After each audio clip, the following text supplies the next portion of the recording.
Welcome back to the Resilient Tourism podcast series, brought to you by EHL Hospitality Business School.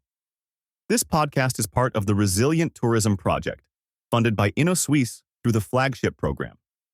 Digital transformation isn't just about technology. It's about fostering deeper human connections.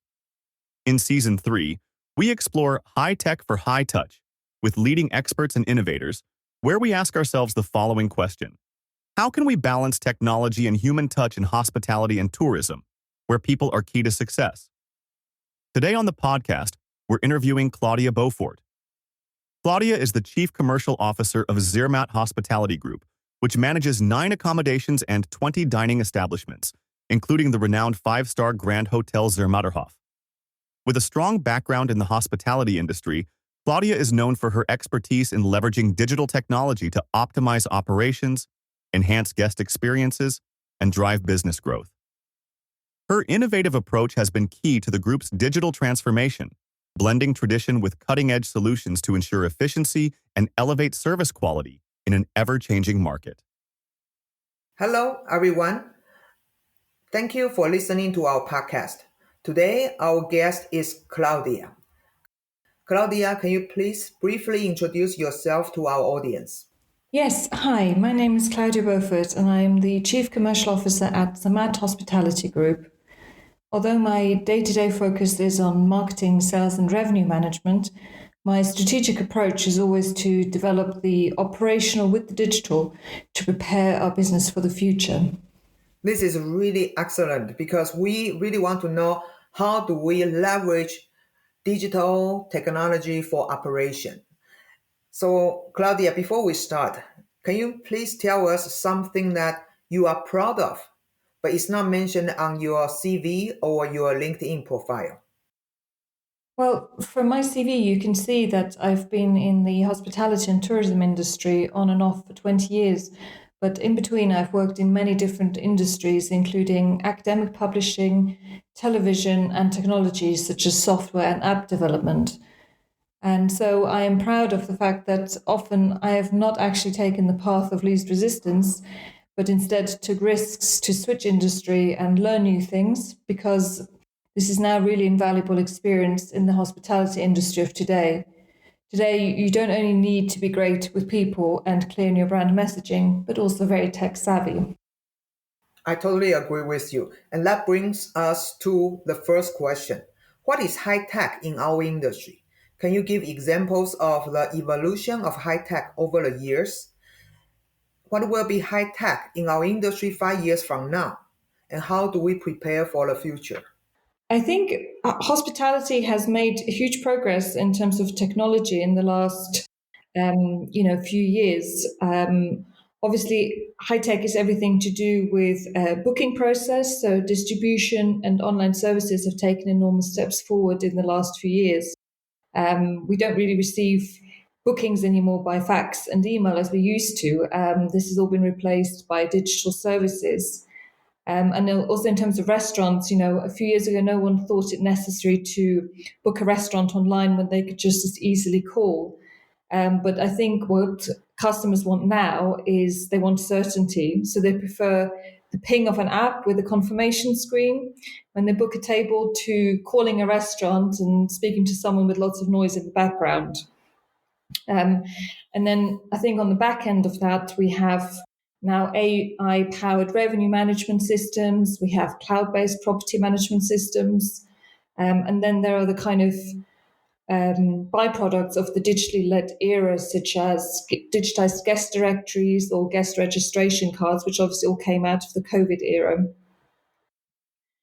And then, when we look at high tech 5 years from now, I think we still have a lot of work to do in terms of providing services to enhance the guest experience pre, during, and post stay. So I think this is still one of the major pain points. A large part of the hotel experience has to do with arrival, services on site, and departure. And we can no longer expect guests who stay in budget hotels to organize everything themselves, and guests who stay in luxury hotels to kind of wait for the concierge to get in touch with them and anticipate their needs. as hotels, we should ensure that guests have maximum flexibility and also information availability at all times so they can themselves fully customize and enjoy their experience. And in your opinion, what prevents us from, for example, taking care of customer from pre-trip, during a trip to after trip? What was the barrier preventing us from doing it right now? Well, I think there are services in place who do that, but what we find is that systems don't really talk to each other. So we need to make sure that our property and guest data is structured and that the different systems do connect. And I think when hotels introduce new processes or digital services, they really need to make sure that they're disciplined about streamlining their data and also their operational processes. So every element you add has to serve the same overall purpose, and the team members need to be trained to use them.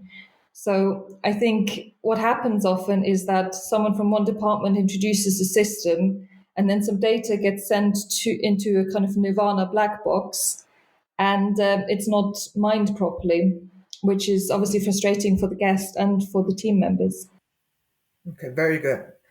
Then, on the other hand, I would like to know what is high touch in our industry. Can you give examples of the evolution of human touch over the years and what will be human touch in our industry 5 years from now? So the term high tech, high touch was obviously already discussed in the 1980s by the futurist John Nesbitt when technology was starting to make an impact on high touch experiences, but I don't think anywhere near as much as it is today. And in our business, high touch is not merely about human interaction with the guest, it's also about anticipating guest needs and making every interaction personal. And although this has been repeated many times before, I think this really is the core essence of hospitality, and yet it is so often forgotten. Um, and I think in terms of evolution of high touch, you can see that where digital technologies have helped build guest relationships and therefore assisted in team members providing a better service, even to, let's say, a relatively new guest. And so, for example, some guests might want to be contacted ahead of the stay by WhatsApp or another messenger device, whereas others prefer arriving and speaking to the concierge face to face.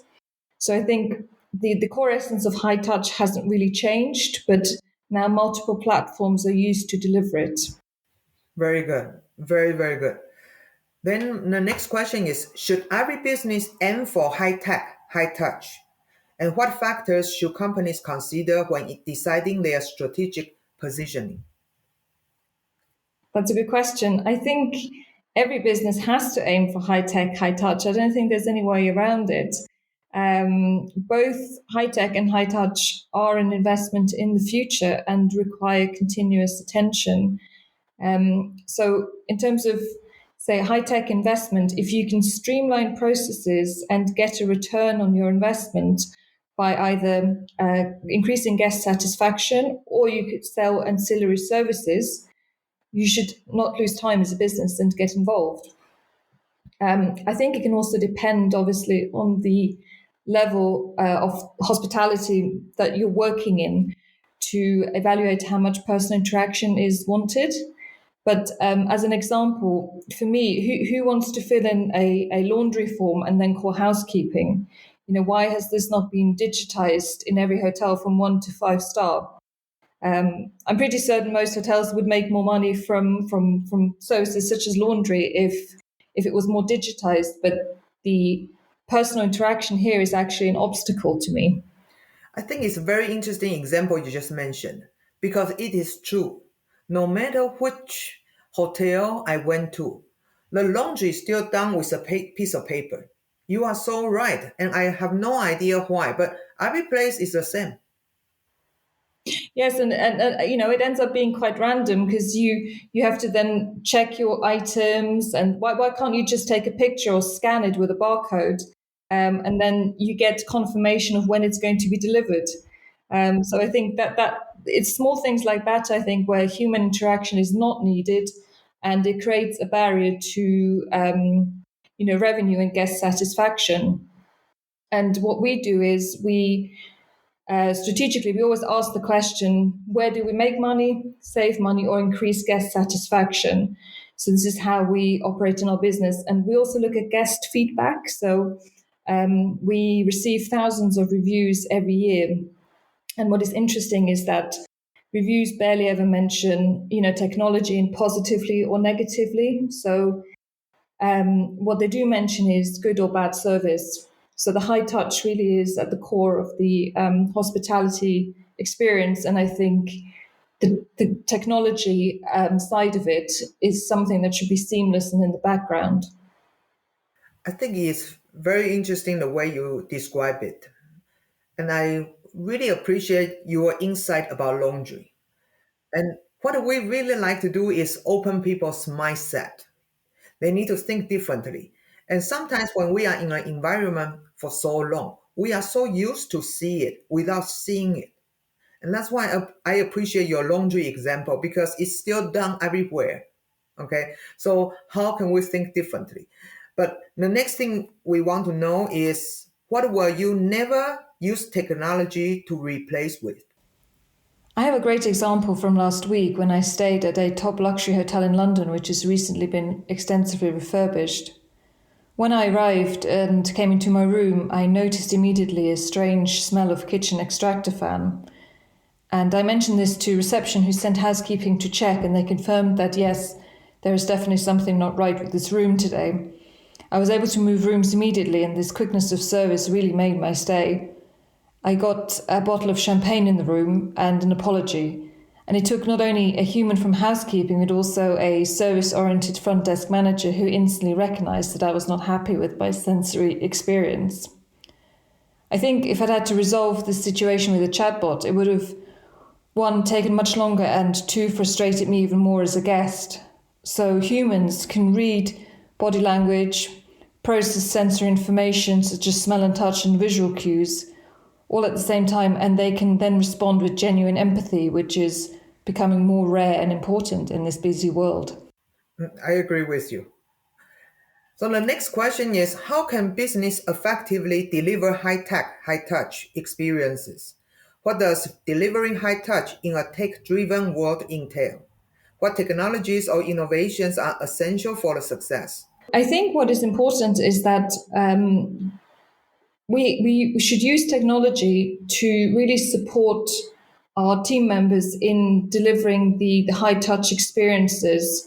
So the more tech you have available to do repetitive background tasks, the more time your team members should have to really look after your guests. So what I think we need to do as hospitality professionals is that we need to select the best talent and develop this talent to become long-standing, loyal employees. So, delivering the high-touch experience does not really just mean having guest interaction. It means really enhancing the guest experience with human interaction and delivering something that a machine cannot do. So, as an example, here is in luxury hospitality, you often have nuclear families traveling together. So, for example, a system may not immediately recognize that Mr. Smith has now arrived with his second wife and children from two marriages, and this could cause some embarrassment. Whereas, obviously, in a well-run luxury hotel, for example, the concierge and the front desk, they immediately understand the situation and can react accordingly.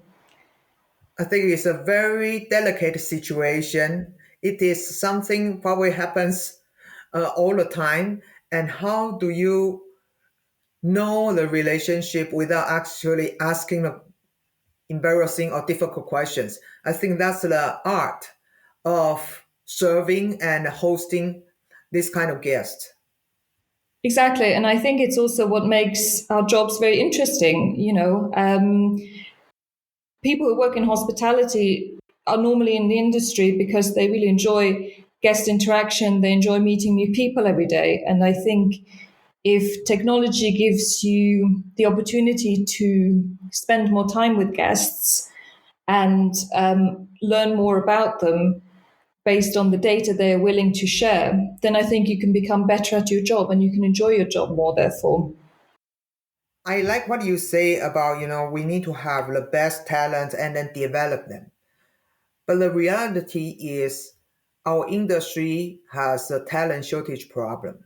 So what will be your suggestions? What can the industry do to make this industry attractive again to young people or to talent people? Again, I think it's important to make sure that you onboard team members with any technology that you are using, and to ensure that technology can simplify some of the very complex processes that we have in hospitality. So that currently there are lots of different departments working together and each has their specialism. And I think what happens is we often recruit hospitality professionals or people who have sort of fallen into the industry and they're not necessarily passionate about a guest interaction. So I'm very much hoping that, with the availability of more intuitive systems and better structured guest data, you can motivate people from other industries to join the hospitality industry, who are basically talented people persons, and to be able to train them on what they need to do to create great guest interaction. And so technology should be able to support all of that. And I think, for example, what happens often is that when you have team members who are used to doing a very structured job, say as a receptionist's job, and you introduce new technology without explaining to them what the reasons are or where the journey is going, often the reaction is one of slight fear or rejection, because people worry that they might lose their jobs, or they don't know how the technology works. And in fact, what happens is that they're sort of slightly rejected, and they often don't make it attractive for the guest to interact with the technology either. So I know a hotel where there was a check-in kiosk introduced, and the receptionists, they obviously thought they were going to lose their jobs and it was all going to be restructured. So they just basically directed all the guests away from the check-in kiosk and said, no, you can check in with us, it's fine. And the feedback was, they don't understand how the kiosk works. Now, I don't believe that necessarily to be true. But what was not explained to them is that, if everyone checked in at the check-in machine, let's say, you would have a lot more time to be a guest experience manager, for example, rather than scanning passports. I agree with you. And that reminds me of an experience. I went to a hotel in Geneva. And when I check in, of course, there's a check-in kiosk. And it is an ugly box. And then, of course, I didn't want to bother to know how to use it. So I went to the front desk. And the front desk staff was very kind. And then he said, just to reward you for coming to talk to me, I'm going to give you a free upgrade. Okay. So then I thought, oh, yeah, that's very nice, right? Then I start to think, well, initially I thought, oh, that's very nice for him to do that. But now I start to think maybe he is worried that if too many people go to use the kiosk, what is he going to do? Right? So I never thought about the other side to say that he is trying to protect his job. So I think there are still areas for us to investigate to see that how can we really convince our staff to say that, okay, you are going to do things differently, and also show them how to do things differently. Exactly, because I also think, why would anyone want to do really repetitive jobs all day, such as preparing invoices, scanning passports, calling taxis, etc.? If a machine can do it, why not spend your time interacting with the guest and really making their stay special? But I think where we need to be careful is that when we introduce new technology into the hospitality workplace, which is so fast paced, and people on different shifts, and for example, seasonality sometimes plays a big role. We really need to do it very carefully and step by step, and we can't overwhelm our staff with fancy technology which they don't understand why it's being introduced. Very good. So, Claudia, I know that you are now working for a hotel group with 9 hotels and 20 restaurants.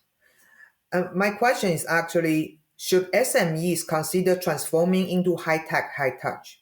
And how should SMEs start their transformation towards high-tech and high-touch? What are the first steps for SMEs to start this journey? So I think in terms of where to start, it's tempting to think that technological advancement needs to be made from a customer perspective. But I think, as I said before, if you start where you and your team can make time savings, that is equally valid and give you more time to dedicate to high touch experiences. So look at what your team is doing, how they work, where do they waste a lot of time during the working day? Where do they get asked the same questions over and over by guests? And this is where I would start. And then make sure that, the team are on board with this and include them in the kind of solution finding process. So that it's very important that they understand that they get a benefit out of it. Even if you're checking into a budget hotel and the check-in is done in person, the front desk team member has to be friendly and personable. Otherwise, they will be replaced by a robot. But if you have that personal touch at any level, you can definitely enhance the guest experience. And I think what is also a little bit tempting, and I know this from working for a technology company a few years back when Bluetooth beacons were first introduced. It's very tempting to go and buy the latest technological solution on the market and install it, and then think, okay, now we're done. We've kind of done our upgrades. But what I would suggest is, especially for SMEs, is look how technology is working in the industry that you're in. For example, hotels or restaurants. Get industry references and see how the market responds to it. So you don't need to necessarily, buy the latest solutions. Make small improvements and see if they work for you. Very good. I think what you have mentioned in the past few minutes is we actually need to think about us as humans and how we do our jobs and how robots or chatbots will do our jobs. Then think about our competitive advantage, which is humanity and human touch. Correct, that is right. I also read a book recently by Patrick Dixon, another futurist, and he forecasts that the restaurant experience will actually be very much the same at a high end level in 25 years from now. You go to have a sensory experience, you go to eat great food, you go to maybe be pampered a little bit, and get out of your sort of everyday comfort zone. And that will not change even if there are digital devices for ordering the food or looking at the menu. What delivers the experience is the sensory experience, food cooked by humans who've tasted it, and the waiting experience, the staff who welcome you and make you feel special on that night. I agree with you because yesterday I had a lunch with a friend and he's talking about in the UK, the hospitality industry is under huge pressure because the increasing VAT and another change in terms of employer contribution to employee salaries. And then he said that now the restaurant industry is facing the pressure from the government, but also they cannot find talent working in kitchen.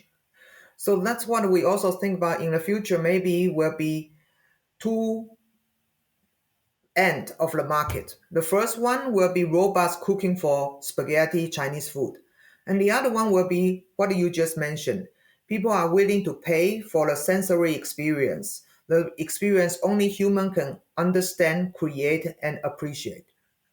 Correct. And I think, that's where we need to become much better at promoting these types of jobs and recruiting people for them. I don't necessarily agree with that you need to have X amount of years of training as a chef if you're cooking breakfast, right? But what it means is that as more and more jobs maybe become replaced by machines, we should think of them as jobs that probably should have never been done by humans in the first place. Repetitive tasks, tedious things, mining data, etc. And I think it makes the jobs that are still going to be done by humans much more attractive. And I think that's what makes our industry so very fascinating is that we are in a very high touch environment, and the essence of what we do, I think, for many years to come, will be delivering the high touch experience. So actually, hospitality has a really interesting, great future ahead, whereas, say banking and insurance is probably looking a bit more gloomy in that digital space. I agree with you. And I believe that what we just talked about is not confined by the hospitality industry. And as you mentioned, banking, consulting, insurance companies, they also have to move away from their digital calculations to more about human touch. And they have to find out their human touch. For example, the human touch for banking, is that going to be the same as the human touch by an insurance company, by a transportation company? I think that will be our next task to figure out what's human touch in our industry. Correct, and I think when you ask someone if they've been back to a hotel or a restaurant, I think 90% of the time they will, they might mention, say, the views from the hotel room, etc. But I think what is also the core essence of the experience is the staff were very friendly, the food was very good. So they are all things that we as hospitality professionals can deliver and should deliver with pride. And technology is there to support us in doing that. And I think it's great, when you have software that helps you reduce food waste and things like that to help you save resources. But I also really think that in terms of how we've been recruiting for the industry, that needs to change a lot, because I think a lot of people I know who are not in the hospitality industry are really interested and very curious. Like, everyone looks at the barkeeper and thinks, "God, how great is he at shaking a cocktail?" But I think we have been a little bit too, let's say, narrow-minded about where we recruit people from and encouraging them to join our industry. And I think it will be really nice that if in future more talent is acquired because the high touch experience is more valued. So then that brings us to the next question. In the future defined by high tech and high touch, what new competencies will hospitality and tourism professionals need? How can the industry attract and retain talents to join and lead this transformation? Yeah, I think I'm coming back to the same point. The people that you have on your teams, they will obviously, if they are of a certain age group, they will already be digitally savvy to a degree. So you don't need to explain to them how an iPad works.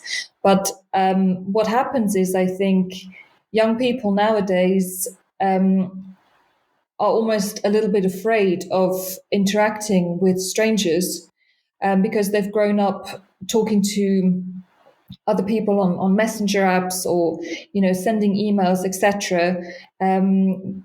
I see this very often in my working day, when you ask someone to pick up the phone and call a stranger from, I don't know, say a government office or a department, or to check on an order, they would very much rather send an email.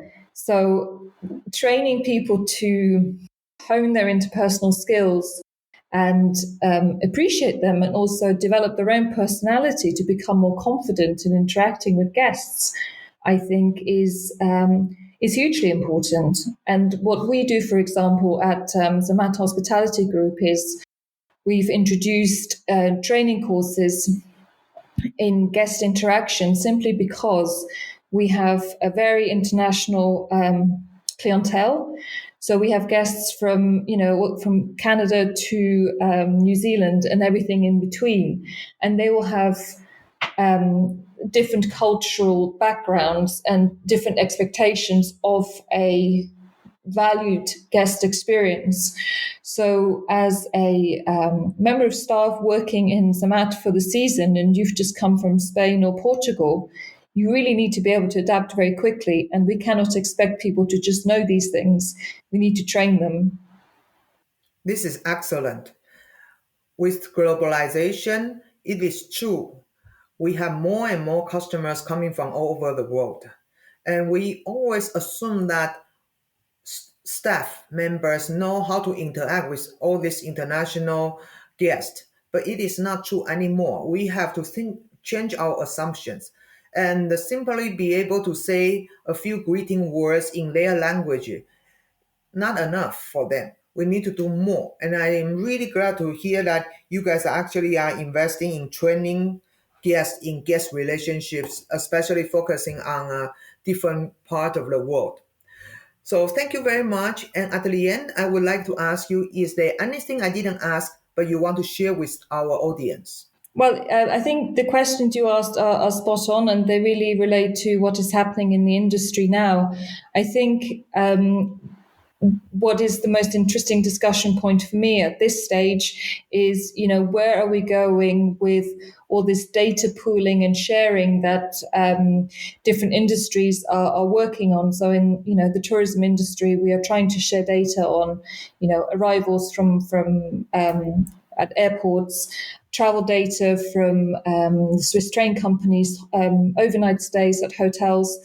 But what is the overall aim? We can't just mine different companies' data to build statistics. We need to create something out of that which is going to be useful to the customer and also create, perhaps new jobs. I agree with you. I agree with you. And I think it's good to understand the market dynamic. But at the end of the day, we stand at the front line. We want to know the data in order to learn about our customers and then provide a personalized service, create an experience with them. But this kind of data is too personal. And we are not able to get that just from transportation companies. So how are we going to be able to do it? That will be another dimension. And I really believe that with customers care about privacy more and more, I think they will only trust a few companies and share everything. So maybe we will see another kind of companies which are the data aggregators.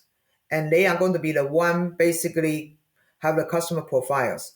But on the other hand, they probably will do what we have seen before. The multi-sided platform companies always charge the users, right? So they will not charge customers, but they will charge us for the access for the data. But we hope we are wrong, okay? But let's see what will happen. Claudia, thank you very, very much for your super interesting insight. I hope our audience also enjoy our podcast.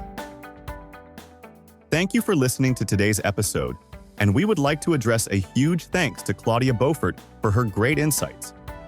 If you liked it, make sure to subscribe and stay tuned for our upcoming episodes.